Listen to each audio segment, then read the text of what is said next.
अगं त्याच वेळी तुम्हाला सांगितलं असतंस ना तर यशोधराशी भांडून हा श्रेयस तुझ्या हाती तुझ्या हवाली केला असता मी, पण नाही केलंस तू. ताई का वागलेस ग असं?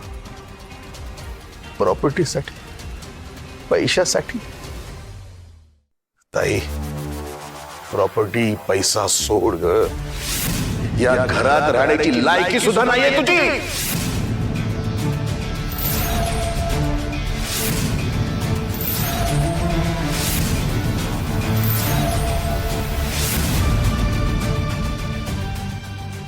आणि तुम्ही सगळं स्वतःच्या अंगाशी येत आहे म्हणल्यावर आम्ही तुझे आई वडील नाहीच असं म्हणून हात झटकायला निघालात? अरे नालायकपणाचा कळस आहे हा. खरं तर तुमचा घाणेरडा चेहरा तेव्हा समोर आला होता जेव्हा तुम्ही माझ्या बायकोला, माझ्या वहिनीला त्या पाड्यावरच्या निष्पाप मुलींना विकायला निघाला होतात.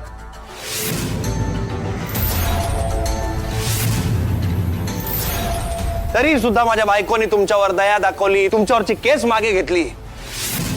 काय काय नाटकं चालली होती व्हीलचेअर वर बसून. हा कसं गुंडांनी आमच्यावर बळजबरी केली, आमच्या मागे गुंड लागले होते, त्यांनी आम्हाला जबरदस्ती केली. अजून काय ही काय सांगत होती तुमच्या भावानी आणि पुतण्यानी कसं तुम्हाला घराच्या बाहेर काढलं, कसं लुबाडलं, प्रॉपर्टी हडपली. सत्य याच्या बरोबर उलट आहे, हो ना? कुंडली काढली कोल्हापूरून तुमची मामाने.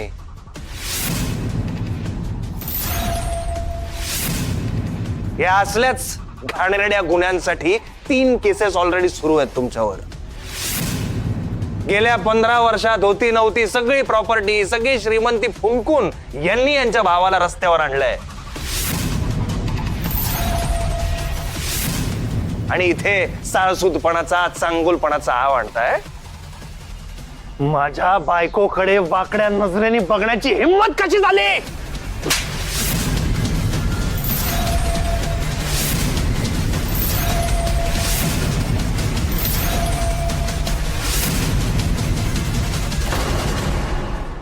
अहो मी वागलोच आहे तसा, सगळ्यांनी मारा मला. साळसूदपणाचा आव आणताय.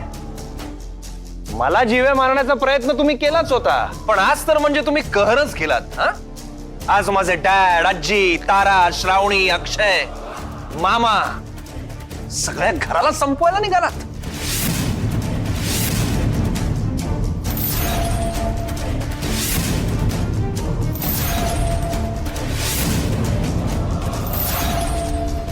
होय रघु,